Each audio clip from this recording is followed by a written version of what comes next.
I was sipping my coffee on the back deck of my new Lakeside mansion when I saw her again, Tamara Oakley, the president of the local HOA, marching up my stone driveway like she owned the place. She had that same stiff posture, clipboard in hand, lips pursed like she'd just tasted vinegar. I'd only moved in 3 days ago, but she'd already been by twice, both times uninvited. This time, she didn't even bother with a greeting. "You have 48 hours to remove this structure," she said, gesturing dramatically at my house. "It violates height restrictions, exterior color codes, and it's not on the approved HOA architectural list." I leaned against the railing, still holding my mug. "You want me to tear down my house?" "It's not just me," she snapped. "The board voted. This is a clear violation, and we won't tolerate special treatment just because you think you can do whatever you want." I raised an eyebrow. "You do realize this is private property," Tamara scoffed. "Everything on this lakeside strip is under HOA jurisdiction, including your lot. You were supposed to submit plans before building. You didn't. That means demolition or legal action." I stayed quiet, letting her rant. She went on about regulations, permits, and how she had the authority to fine me $1,000 a day starting tomorrow. She talked like she was some kind of general leading a charge. I watched her, mildly amused, sipping my coffee. When she was done, she handed me a stack of papers. 48 hours. We'll be watching." She turned and stormed off, her heels clicking on my stone path like a ticking clock. I waited until she was gone before heading inside. I grabbed the folder I'd kept on the kitchen counter: property deeds, land surveys, and something very important she clearly didn't know about. See, what Tamara didn't realize was that 6 months ago, I closed on not just this lot but the entire surrounding Lakeside development. The HOA didn't even know the original developer had sold it off. I had kept quiet, just observing them from a distance. I wasn't just a homeowner. I was their new landlord, and Tamara. She just declared war on the guy who owned the battlefield. I didn't waste time. After Tamara left, I walked down to my dock, where a pontoon boat bobbed gently in the water. I needed space to think. The morning sun was rising over the lake, casting long shadows across the pine trees lining the shore. This place was supposed to be peaceful. That's why I bought it. But now, instead of relaxing mornings, I had HOA threats delivered to my door like fast food. I pulled out my phone and opened the folder I digitized. Every document was time-stamped, signed, and notarized. The original developer, a guy named Carl Wexler, had sold me the entire Phase 2 zone, including every unbuilt lot, all common areas, and the parcel my house now stood on. The HOA's jurisdiction stopped at Phase 1. Tamara and her board had been operating under the assumption that the old development agreement covered the entire Lakeside. They never noticed the revised plat filings. Their mistake. My advantage. I made a call to my attorney, Denise, who had handled the acquisition. She picked up on the second ring. "They're already threatening demolition," I said. Denise let out a slow whistle. That was fast. I thought they'd at least snoop around a bit before jumping to war threats. "They handed me a fine schedule and told me I had 48 hours to comply," I said, watching a heron glide low over the water. "They think they have jurisdiction." "They don't," she replied. "Their bylaws don't extend past Phase 1, and even those are riddled with procedural violations. I reviewed their annual filings. Some haven't been updated in 2 years, and they've been collecting dues from properties they don't legally govern." That made me pause. "Wait, they've been taking money from homeowners outside their territory." "Knowingly," she said. "We have bank records and resident complaints to prove it. That's not just a civil issue, that's criminal fraud." I stared out across the lake for a moment, then said, "Secure everything. I want notarized copies and timestamps on every document. We're going to box them in, one step at a time." "I'll have a courier run the originals to your house by tonight," she said. "You want me to make contact?" "Not yet," I said. "Let them dig their hole a little deeper." I spent the rest of the day installing a few extra security cameras around the property, discreet, motion-triggered, and cloud-synced. I had a feeling things were going to escalate fast. I didn't have to wait long. That evening, as the sun was dipping below the trees, I spotted two HOA board members, Greg and Melinda, lurking near the base of my driveway. They were pretending to check their phones, but both kept glancing toward my garage. I stayed inside, watching through the front window until they finally left. When I walked down to check, I found a fresh notice taped to one of the stone pillars. Unauthorized construction. Cease and desist. They were doubling down. I took the notice inside, scanned it, and added it to the growing digital folder. The courier from Denise arrived around 8, dropping off a thick packet of legal documents. I read through them carefully, noting specific boundary lines, HOA overreach documentation, and a letter from the county clerk confirming the updated zoning maps. The next morning, I attended my first HOA meeting.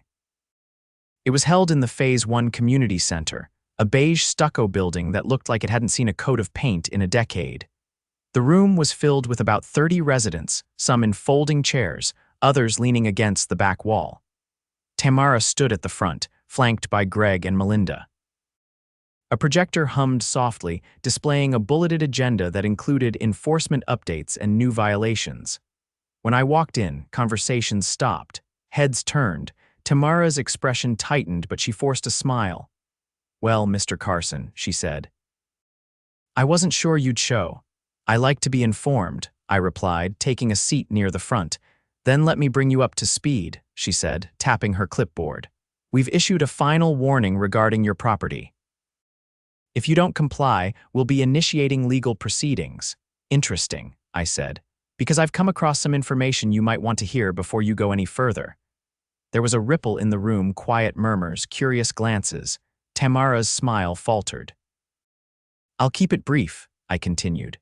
"The property my home sits on, along with the surrounding development land, is no longer under HOA jurisdiction.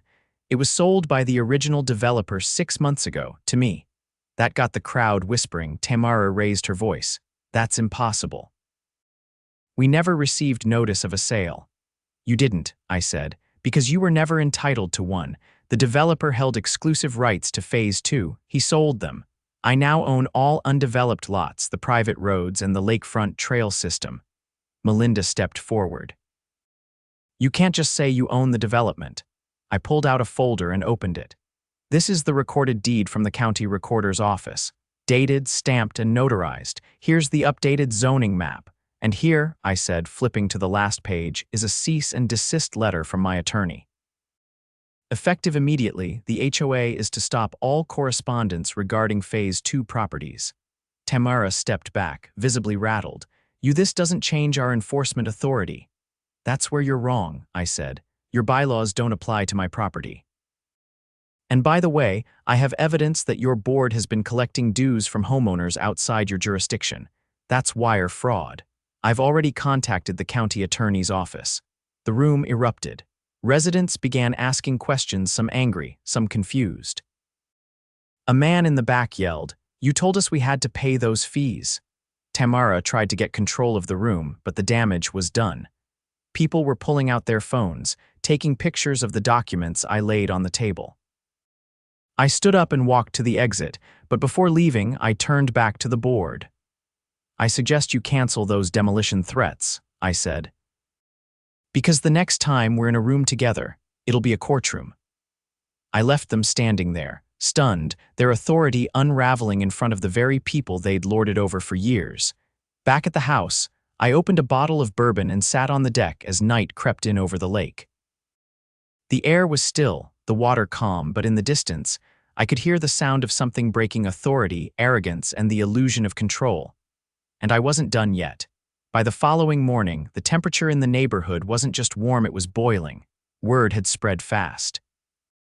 Residents who had once tiptoed around Tamara's board were now openly questioning every decision they'd made.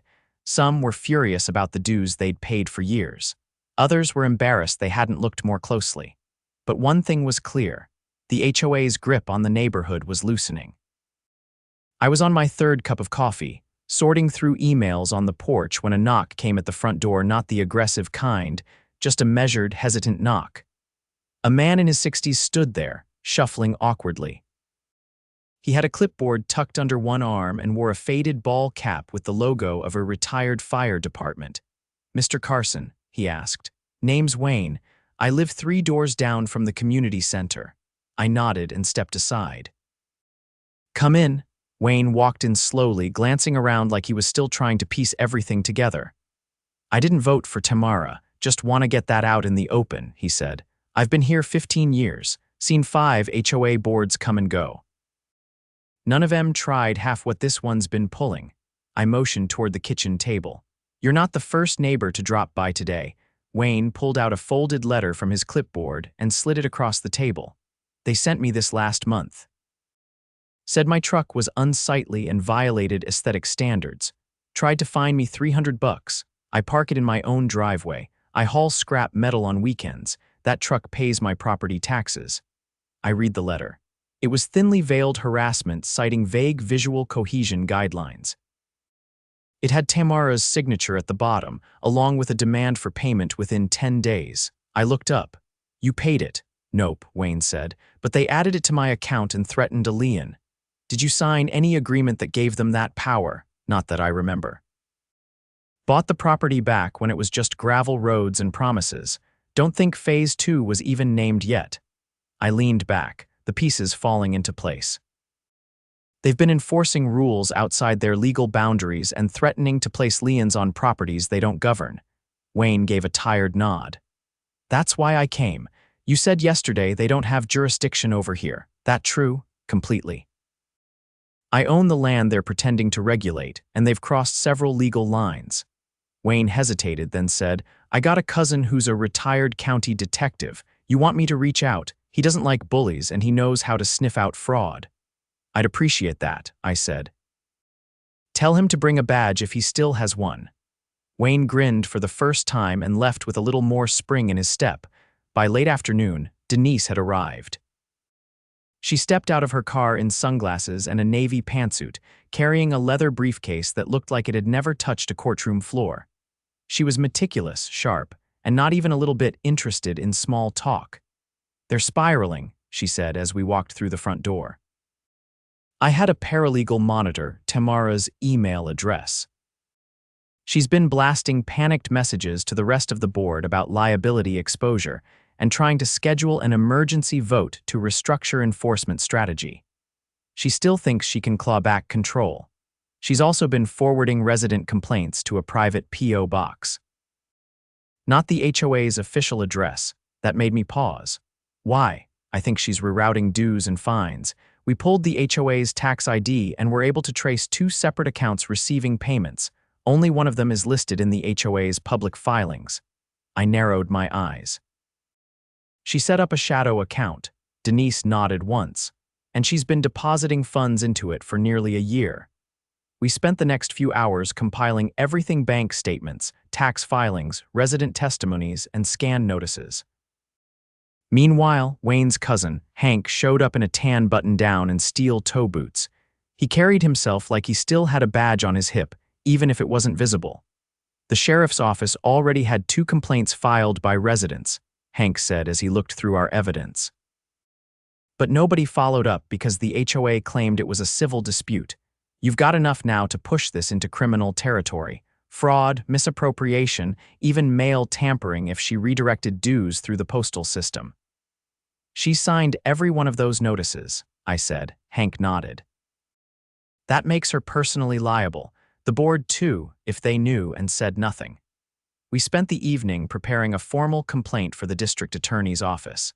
Denise had already scheduled a meeting for the following morning. Hank offered to hand-deliver the packet, along with a statement to the sheriff's detectives. It was moving faster than I expected. The next day, I walked out to get the paper and saw something new. A large white SUV parked in Tamara's driveway. 2 men in plainclothes stood on her porch, displaying badges. I watched from a distance, not needing to hear the conversation. Tamara stood at the door in a robe, arms crossed, her face pale. By noon, her SUV was gone from the driveway. A few hours later, Greg and Melinda showed up at the community center and were met by residents already gathered around printed copies of the zoning maps I'd shared. Someone had made a full-sized poster of the deed transfer and pinned it to the bulletin board. There was no yelling, just a quiet, focused energy that said the neighborhood had finally woken up. That evening, Denise got a call from the county prosecutor's office. They were opening a formal investigation into the HOA's finances. Bank subpoenas were being filed. One of the accounts Tamara had used for dues collection had already been frozen. Greg showed up at my door just before sundown. He looked like a man who'd aged 5 years in 2 days. No clipboard, no smugness. "I didn't know about the second account," he said without preamble. "She kept us out of the loop, said it was for expedited projects. She handled all the money." "You still signed off on the fines," I replied. He looked down. "We trusted her." I opened the door wider and let him in. "Trust doesn't protect you from legal consequences." He nodded slowly and sat at the table. "What happens now? That's up to the county," I said. "But if you want to help yourself, start talking. Everything she said, every vote you took, every meeting she held without minutes." "The prosecutor's office is going to want details." Greg looked like he might be sick, but he agreed. Denise took his statement that night, and it turned out to be more valuable than we expected. Tamara had been running unapproved contractors through HOA funds, skimming off the top by billing inflated rates through a shell company owned by her brother-in-law. We handed that over the next morning. By the end of the week, the sheriff's office had raided the HOA's storage unit. They found boxes of unfiled complaints, shredded invoices, and a burner phone used for private communications between board members. It was no longer just a civil matter. And as for the mansion she tried to tear down, it stood taller than ever, floodlit by the glow of porch lights and surrounded by neighbors no longer afraid to question who was really in charge. Tamara's world had hinged on intimidation and unchecked authority. The moment someone said no, the whole thing collapsed like wet cardboard. And we weren't even finished yet. 2 days after the sheriff's office visited Tamara's house, the entire HOA board was suspended by court order. The county had issued a temporary injunction barring them from conducting any further business until the investigation concluded. A neutral third-party administrator was appointed to review the HOA's operations, a forensic accountant named Russell Trenholm, who arrived with a rolling case, a Bluetooth earpiece, and a stare so cold it could crack granite. Russell came by my house that morning, but not for pleasantries. "I'd like access to any documentation you haven't already turned over," he said, adjusting his earpiece. "That includes correspondence, parcel maps, and any financial notices you received directly from the board." I had everything ready in a thumb drive. He plugged it into his laptop without a word and began scanning files faster than I could follow. "They've been using a falsified ledger to inflate reserve funds," he said after only a couple of minutes. "Claimed a $25,000 landscaping project last year. No contractor listed, no receipts, but the funds were withdrawn. Any idea where it went? 2 wire transfers. Both to accounts linked to a company in Nevada. The company lists Tamara's husband as the registered agent." I leaned against the doorframe. "So she was laundering HOA funds through a shell company," he nodded, "and falsely reporting expenses to justify annual dues increases. This isn't just mismanagement. This is grand larceny." I stepped outside as he continued working and found 2 residents waiting at the end of my driveway. One of them, a middle-aged woman with a stack of folders, introduced herself as Evelyn Moore. She had been the HOA secretary before Tamara took over. "I didn't know about the second account," she said quickly, "but I always suspected something was off. Tamara changed the meeting schedule without notice last year, said it was to streamline operations. She stopped recording minutes after that." "What made you come forward now?" I asked. "She threatened to fine me for trimming my own hedges," Evelyn said. "Said it violated the natural growth aesthetic. I've lived here longer than the HOA has existed." I was tired of pretending she was legitimate. Her folders were filled with printed emails, some of them with subject lines like urgent, reclassification of Phase 2, and bypass protocol for non-compliant properties. I handed everything over to Russell, whose expression didn't change once as he scanned through them. By the end of the week, the county district attorney announced charges against Tamara and 2 other board members wire fraud, embezzlement, and abuse of fiduciary duty. The sheriff's office executed a search warrant at the HOA's storage unit and Tamara's home simultaneously. What they found turned a local scandal into a full-blown criminal case. In the back of Tamara's walk-in closet, investigators uncovered a filing box labeled Board Business Personal. Inside were printed lists of residents targeted for fines, handwritten notes detailing how to pressure compliance, and a USB containing spreadsheets that cross-referenced resident political affiliations with enforcement actions. The prosecutor called it a deliberate pattern of selective enforcement and financial exploitation. The local paper called it something else. The HOA regime collapses. Court proceedings began within a month. I attended the first pretrial hearing, sitting quietly in the back row of the gallery. Tamara walked in flanked by two attorneys, her hair tied back in a tight bun, wearing a blazer that looked like it hadn't been ironed. She didn't look at anyone. The judge denied her request for house arrest, citing her access to funds and potential to tamper with witnesses. She was remanded to county custody pending trial. Back in the neighborhood, something remarkable began to happen. People stepped out of their homes. Neighbors who hadn't spoken in years were suddenly organizing meetings, real ones, without hidden agendas. Evelyn was nominated as interim president of the new HOA Oversight Committee. Wayne offered to help with maintenance until a proper vote could be held. Even Greg, after giving a full deposition to the county, began helping elderly residents repair fences Tamara had ordered them to tear down. As for me, I wasn't interested in running anything. I attended the meetings, offered legal advice when asked, and made sure the property lines remained clearly marked and accurately recorded. I had no intention of letting another HOA creep in under the radar. 3 months passed. The trial moved quickly because of the overwhelming volume of evidence. Tamara accepted a plea deal: 5 years in state prison, restitution of over $200,000, and a permanent ban from serving on any residential board within the state. The other 2 board members received reduced sentences in exchange for testimony. The real victory, though, wasn't in the courtroom. It was in the way the neighborhood changed.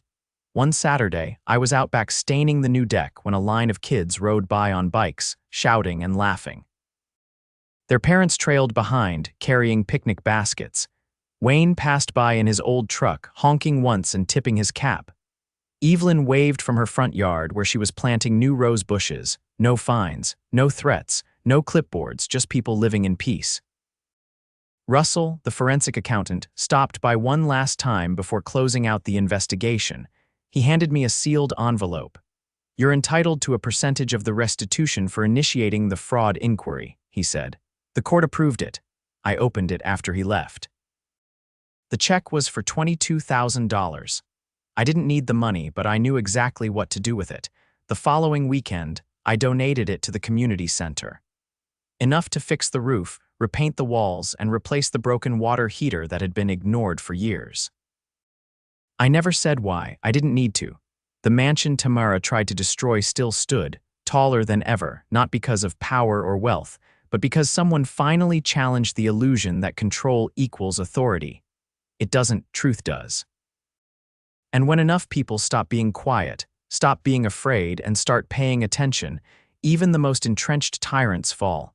Not with a bang, but with a notice of eviction from the very people they once ruled.